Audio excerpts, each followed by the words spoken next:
Today in the podcast, I have a wonderful gentleman by the name of Andrew Pearce, singer-songwriter from the UK, who is releasing singles which are really centered around the theme of being a beacon of hope. In the world that we live in, we need it so badly. Welcome to the podcast. Welcome. Thanks for having me today. I am dying to know, after listening to your music this morning on YouTube, I would love to know, firstly, how did your musical journey begin? Because your music, if those of you out there know about the singer Seal, well, Andrew had music in the past produced by the same producer, Trevor Horn, that Seal had. So we'll dig into that story in more depth. But first, how did your musical journey begin? Well, my musical journey began many years ago when I was probably 7 or 8 years old, where I was brought up in a Pentecostal Christian home. So it was the norm to be singing every Sunday in Sunday service. And trust me, the pressure was on. You needed to be able to sing and to be able to minister in that environment. So I've been singing from about seven years old. And were you at the front of the church or just a member of the congregation? Oh, very much at the front of the church. Very much really? The front, leading worship, singing solos, etc., etc. So yeah, right at the front from day one. So wow. No time for fear, no time for nerves. You have to be confident.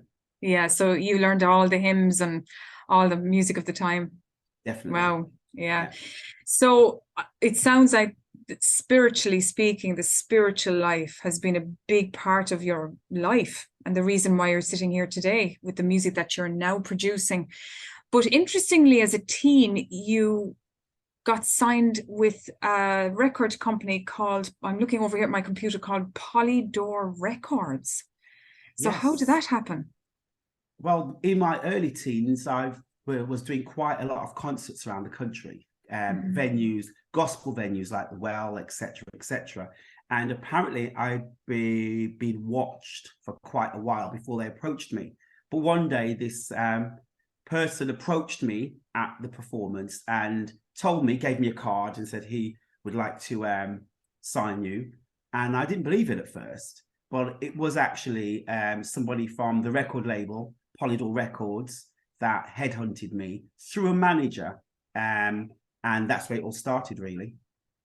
My goodness. And of course, they're part of the Universal Music Group, which is a big group, well-known group. Yes. So that whole experience of transitioning from church life, Pentecostal church life, traveling around the UK, and now you're signed. Yes. What was that transition like? Because that's a very different environment to what you would have been used to all the years prior to that. Most definitely. And it wasn't an easy transition. It was not at all easy because there are some, how can I put this, traditionalists that believe that if you sing gospel, it must be within the church environment and that's it.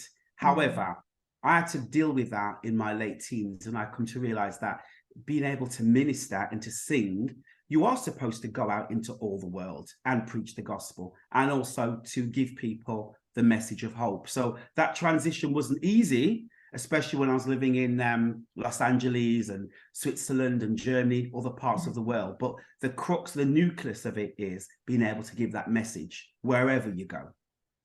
It's very true, because some people just say so rooted in their churches and they don't move out. Exactly. But I must say the church now is far more accepting 10, 15 years on, and they understand what I'm all about now. So that's good. Oh, that's wonderful. So you were with Polydor Records, and did you stay with the gospel genre of music, or did you record other styles of music while you were there? I recorded quite a lot of styles. It was quite eclectic, the style I did. It was meant to be for a commercial, main, popular audience. That's what the album was aimed at. But it was slightly more alternative. It was around the time, I can't think of the singer now, she's gone from my head, it will come to me, but it was around the time when alternative, more instrumental, orchestral music was around at the time. Norah Jones, it was around the time of Norah Jones, so it was quite real music, real vocals, strong melodies. So that was the main thing with Polydor. Yeah, and you worked with Trevor Horn. Now, Trevor Horn is a huge name in music production. Yes. And that was a special time, I've no doubt. It was amazing. We spent 6-7 months at his mansion in Berkshire, Hook End, and we recorded the album there. and he would tell me stories about working with people like Tina Turner, Leanne Rimes, Bob Marley, and the like. So Imagine big names, Bob Marley, yeah. he has Yeah. some great stories to tell. So I felt like I was trying to fit in some rather big boots at that time, but it was all good. It was all good. All at 23 years old, so it was very good, and it made me who I am today as a musician. And when you say it made you who you are as a musician, is that to do with more the technical aspects of music, the style aspects of music, looking at it in a very detailed format? It's holistic. I'd say it's definitely about the technical side of it, getting things right, and spending time on getting the technical vocal aspect of it right, as well as the musical ideas and the melodies, but also just about relaxing into music and feeling the music, and trying to convey an emotion or a sentiment in the most authentic way, which often we forget to do when we're in a studio, which for some people can be quite artificial. But it's trying to get that emotion over as realistic and get that spirit over as realistically within that environment. If somebody has difficulty in that part of music expression, how do you overcome that? I mean, can you ever remember a situation where you were having maybe a little bit of an issue trying to just get into that authentic nature of sound? And how did you circumvent that? How did you break that threshold? I haven't mastered it yet. I'm still there. I'm still learning, and I'm still growing to do that. But what I have learned is practice, practice, and practice. It's just all about practice, being so comfortable in that environment that your authentic nature naturally comes out anyway, eventually. And would you say tension pulls it from you, where finding yourself more comfortable in your own skin helps you create that authentic sound? Yes, being comfortable in your own skin and learning naturally over time with experience, knowing about your art and your skill, that does help. Because there are a lot of things that I find a lot easier now to do, because I know how to counteract if I'm feeling tense in the vocal area or my pitching slightly out. There are little techniques I use that snap me back into doing it skillfully. It sounds like that you've got to dig deep as a musician, and I've had this conversation many's the time, and I've thought about it, contemplated on it a lot, that it's music is, as like many art forms, it's a soul level art form. You have to get down into your soul, your spirit, to really bring out that amazing performance that has ultimately impact on your audience. So you moved on from Polydor Records, just getting the name right, looking at my computer here, Polydor Records, and that contract now has come to an end, and now you're releasing singles completely independently. So can you explain about what you're doing now? Complete independent. There comes a point where you feel to yourself, you have to go back to your roots. You have to go back to your kind of where your real heart is. And my real heart is definitely within the gospel Christian genre. In saying that, a lot of my messages, anybody can listen to, anybody can get something from it and grow from it and get a message of hope from it. So I think that's why now is the right time. I've got the skill, I've got the experience, I've got the know-how. So now it's time to put all of that I've learned over the years into this project. Now, in the show description, I'm going to leave a link for people to click through to your YouTube channel where they can listen to your music. So you have singles entitled Living Well and Under My Wings. Now, we'll talk about Living Well first. What was the inspiration for that particular single?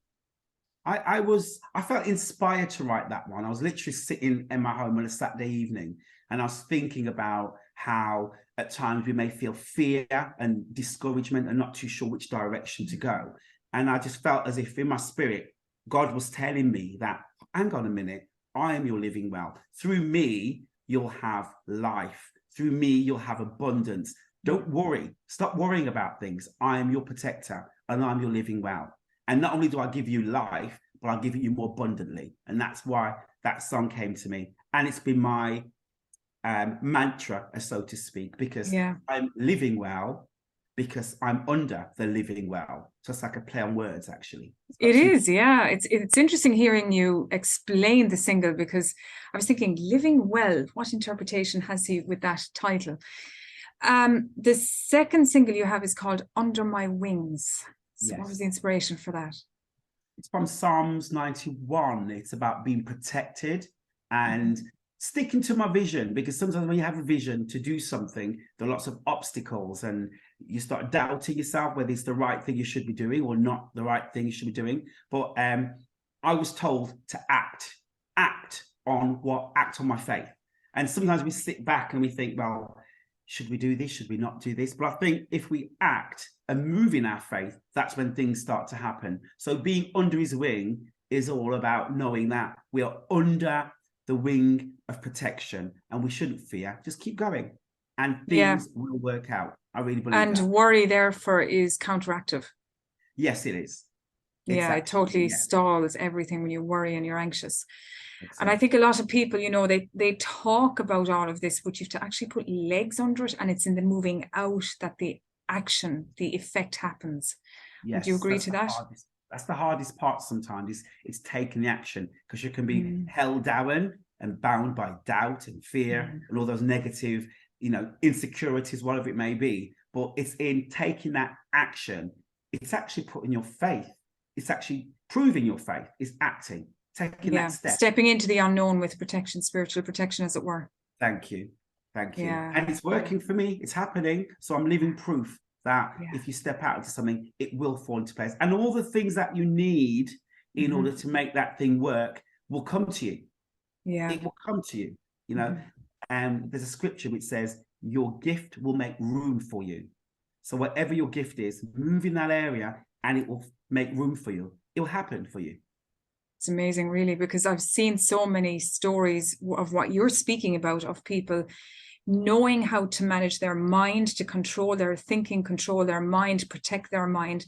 And in the stepping out then with that protection in place, suddenly a whole new world opens up. It does. It really opens up. Like this, for example, it's a wonderful opportunity. I appreciate you having us on here today, because it's a wonderful opportunity. And I've noticed that opportunity after opportunity has just been opening up, which is amazing. It is really. So if somebody was listening to this podcast and they're really, I suppose, hindered because of self-doubt, or they're hindered because of worry, the feeling of lack, which is so prevalent in society, and this kind of fear-based normality now that we seem to listen to in every street corner, you know, being aired through secular music or, you know, mainstream media, what would you say to that person to do to help them move beyond where they're at? Right. So it's a tricky question, but all I can say is I challenge them. I dare them to challenge themselves and to take that action, take that first step, and then you'll prove to yourself, and you'll see in yourself that things will start to happen.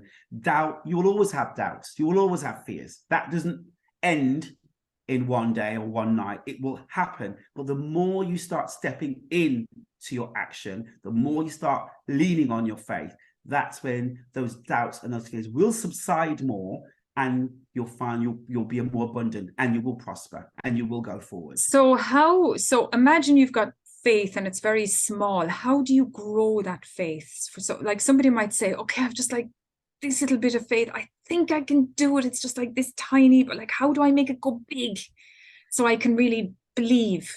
Do you really want to know? Yes. Yes. Well, all you need is faith as small as a mustard seed, because that's proven. However, faith will only grow through experiences in life.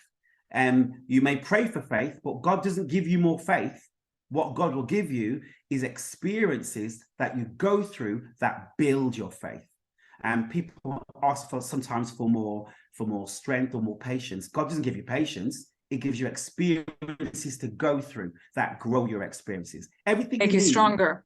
Make you stronger. Make you stronger. Yeah. Everything we need is within us, because God is within us. But what we need to do is to lean on that and set that free, basically, emancipate that, what's inside, and grow that way. Well, all I can say is that from personal experience, having been through some really challenging circumstances that really challenged me to my core, is that going through it wasn't pleasant, but it made me a better version of myself, because what I learned from it, or what I was willing to learn from it, you know, enabled me to reach higher thresholds of understanding, of faith, of handling those thoughts that come into the mind and knowing how to handle those thoughts and protect the mind, because that space is where it all goes on very often for a lot of people. Yeah. Yeah. That thing up there, that thing. Yeah, definitely. Yeah, so referring back to your singles, Living Well and Under My Wings, they're beacons of hope. And I played them this morning, and all I can say is they're catchy and they're so uplifting. So I would recommend anyone just to click on the YouTube link below and take a listen. Now, these two singles are the start of a gradual release, which builds up to an album which you're hoping to produce, or at least release, in spring of 23. So can you tell us more about this album and what you hope it will be? The whole album is an album of inspiration, hope, and you've heard the term glass half full, glass half empty. Yeah. It's all about seeing your glass half full, being grateful, having gratitude, because it's when you live in that positive sphere is when you attract positivity, you know. Out of your mouth, you have life or death. Speak life, you will continue to be abundantly and have life, hope. Speak death, depression, negativity, then you'll attract that. You know, it's almost like the law, never mind the law of God, but it's natural law, it's human law, that if you focus on things that are positive, what will happen is your mindset, your whole body will be geared towards being more positive. I hope that makes sense. Well, there's so many things happening with, we'll say, the science and the spiritual merging together, proving just exactly what you're on about. So in recent weeks, there was a summit, and I'd recommend anyone to go to this website. It's called Humanities Team, where they speak to this. They speak to the science which supports what you're speaking about.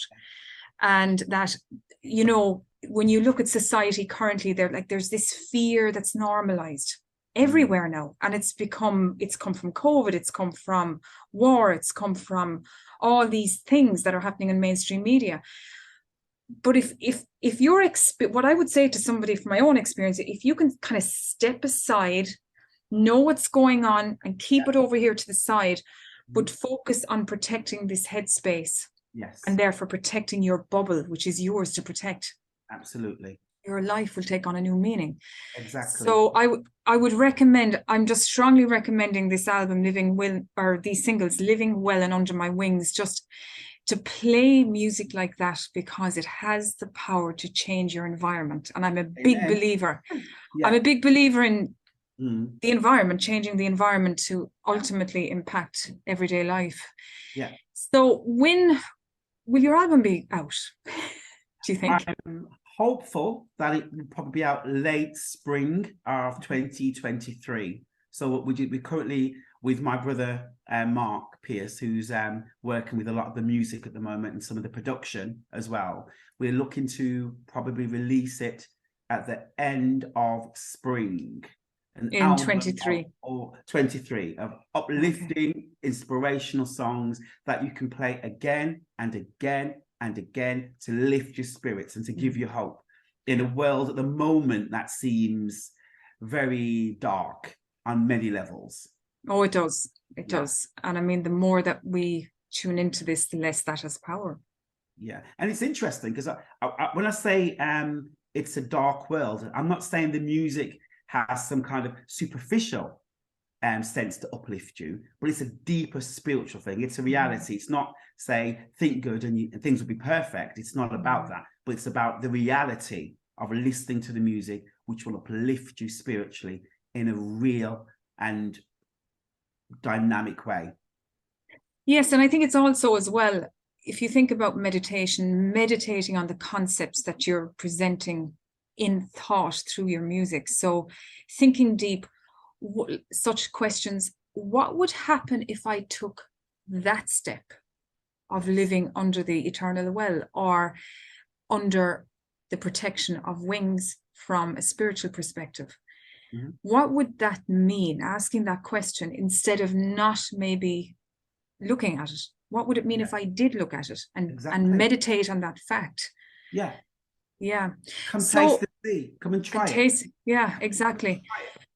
So the first point in somebody's day is when they're rising from their bed in the mornings. have you any routines that help sustain you during your day? Definitely. I think morning prayer stroke meditation is very, very important. There's a slight distinction between prayer and meditation, but I think both are very important. Sometimes just waking up with a sense of gratitude, knowing that you are safe and that you are protected, you are under his wing. There you go.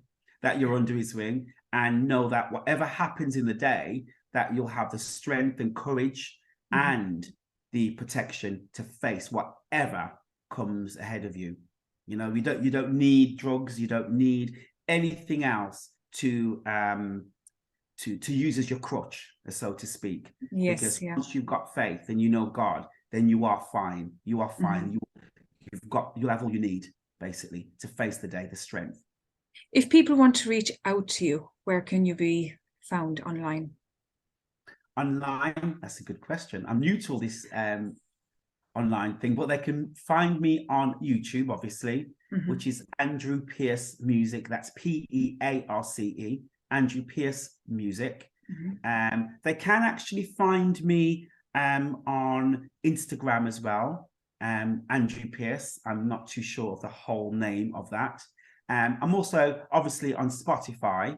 My 2 songs are on there: Andrew Pearce, Living Well, Andrew Pearce, Under My Wings at the moment. Okay, so I'll have all the links in the show description for people to click through on. All I can say, Andrew, is it was an absolute pleasure to have you on the podcast today, to learn of your story and to see what you're doing, just offering a beacon of hope in very challenging times for many. So thank you for coming on. Thank you very much for having us. There's so much more I want to share with you. So hopefully we can do this again. We will be doing it again. That's a certainty. Perfect. Okay. That's a certainty. Thank you very much. No problem.